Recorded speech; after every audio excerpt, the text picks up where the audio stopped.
Yeah, Emily Finn is here with that and more, with what the families and some of the captives are actually saying this morning. Emily, good morning. Good morning to you, Nick. Well, it's breaking this hour. The pause in fighting will begin at 10 a.m. Thursday local time. The ceasefire will last for 4 days, and we know that later in the day at 5 p.m. local time, that's reportedly when the hostages will be released. As you mentioned, Adrian, 50 women and children will be freed as part of this agreement. Now, while you were sleeping, families of some of the hostages were speaking at the Vatican following a meeting with Pope Francis.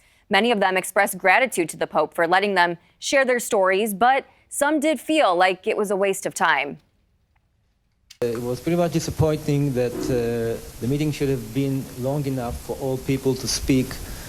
And from what I heard, most of the people, including my daughter, didn't get the chance to speak.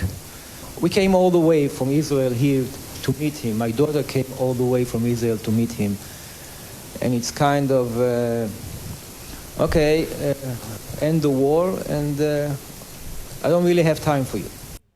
As you just heard, some of the families did feel snubbed by the Pope, but others said they were thankful the group was heard at all and hoped that the Pope will use his influence to bring all of the hostages home. I want to say thank you for his time, even if brief, for meeting us and listening to us. Even the few person who spoke, they delivered the message of our delegation and the message of the others who couldn't come all the way to Italy. Pope Francis met separately with Israeli and Palestinian delegations and said he's no longer calling the conflict in the region a war, but simply terrorism instead.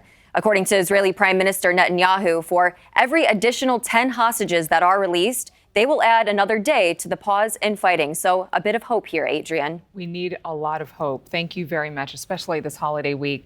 Also,